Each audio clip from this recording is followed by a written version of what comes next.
Alright, ladies and gentlemen, and I guess a couple of you wrestling fans out there, welcome back to Music Village. And now it's time for us to talk about what we think is going to happen for the pay-per-view that's going to take place this Sunday for WWE, none other than Hell in a Cell from Sacramento, California. Sacramento, here I come. You know, the song that The Rock sung when he was in Sacramento and decided to say the Lakers were going to beat the Kings in May? Yeah, when he was heel, back in the day, if anybody remembers that.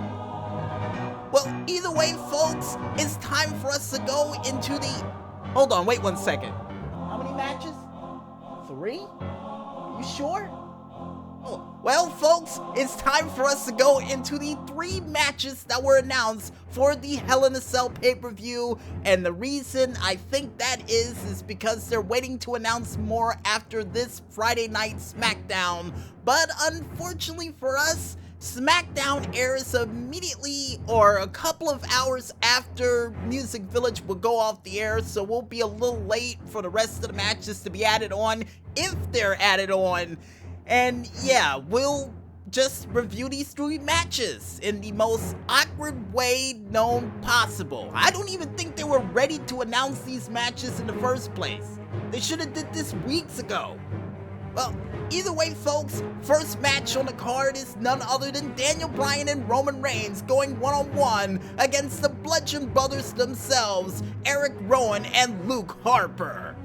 And the reason why this match is going down, well, after Daniel Bryan, who was disrespected by his former friend Rowan, who decided to cut the puppet strings that he believed that Daniel Bryan put on him, and decided to put some pain on him as well, decided to join forces with Roman Reigns to team up to, and I quote, kick Luke Harper and Eric Rowan's ass.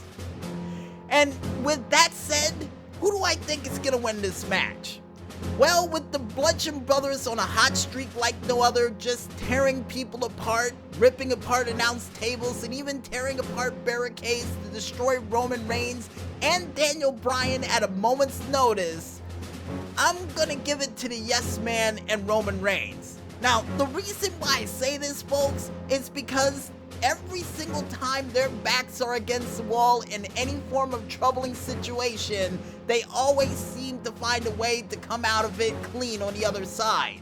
So I'm giving it to Daniel Bryan and Roman Reigns to win this match, and chances are both of them teaming up with each other to fight alongside with each other at the Survivor Series in the next pay-per-view after Crown Jewel. Just my rough guess. And the next match to take place on this said card would feature none other than the man's Becky Lynch going one-on-one against the boss Sasha Banks inside of Satan's structure itself of Hell in a Cell for the Raw Women's Championship. Now, the reason why this match is happening is because after what happened at Night of Champions, where Sasha Banks decided to steal a page from Eddie Guerrero, causing the man to go on a rampage, beating her all the way from the concession stand back inside the ring, and even hitting an official by accident, getting charged $10,000 for her to try to collect yet another debt from the boss. And after all of that being said, who do I think is going to win this match? Well, with the fact that Sasha Banks was in the first ever Hell in a Cell match and got beaten pillar to post inside and outside Hell in a Cell by Charlotte Flair, I got a feeling she has some form of game plan going inside of this monstrous structure. But will that help her win this match? Chances are no. I'm gonna give it to Becky Lynch. And the reason why I'm doing this, folks, is because I bet against Becky Lynch for the past 3 pay-per-views, and I got a feeling she's listening somewhere out there with a kendo stick in hand ready to attack me if I say Sasha Banks' name one more time like Beetlejuice. So yeah, I'm gonna give it to Becky Lynch to win this match, unless none other than Bayley somehow interferes in this match if she doesn't have a title defense that night against Charlotte. And if she does, chances are Charlotte is most likely going to win unless Bayley pulls another Kurt Angle 2001 cheap trick to keep the championship around her waist. To most likely fight against her best friend at Survivor Series if she does win the championship? I highly doubt that's going to happen.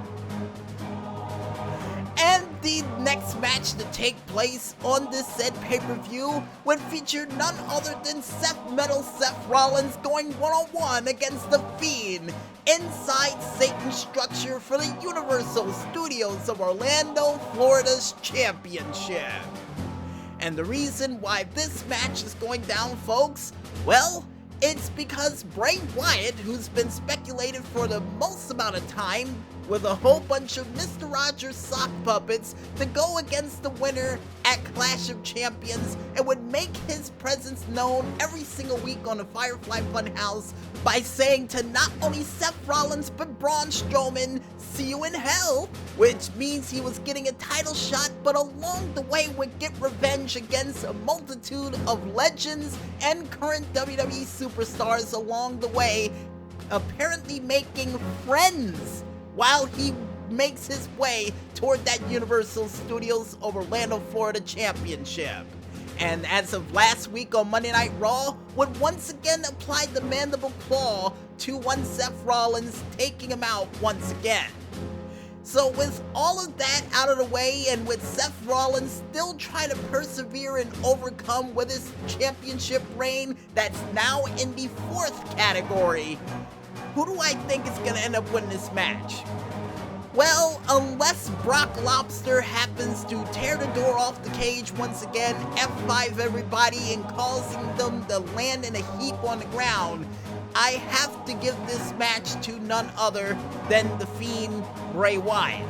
Now, the reason why I say this, folks, is because the man's insane. And anybody who's that crazy inside of Hell in a Cell is either bound to win or bound to lose. And if you want prime examples of that, look at neither Mick Foley or more or less Jeff Hardy. And they both lost inside of Hell in a Cell, and those were horrible examples.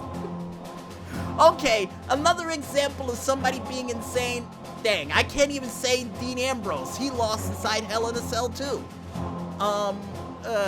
Man, I have no examples of anybody who was absolutely out of their mind inside of Hell in a Cell and still winning this match, but seeing the fact that Seth Rollins was trained by Triple H or was his underling for the longest amount of time, you know he has something planned inside of that said structure.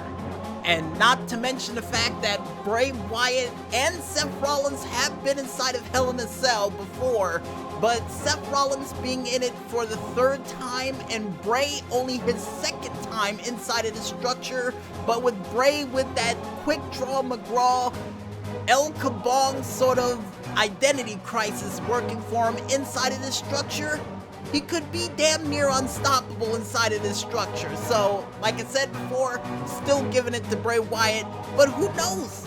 Anything could happen inside of these said structures and during the night of Hell in a Cell. So to all the competitors competing during this said dangerous pay-per-view, good luck, don't get hurt, and put on one hell of a show that none of us will ever, and I do mean ever, forget. And hopefully none of you do anything crazy like Shane McMahon or Jeff Hardy and try to jump off the thing during the night, because that's the last thing I want to see. Even though a lot of people do want to see it, but I don't want to see anybody jump off and magically get hurt from it. So yeah, be careful.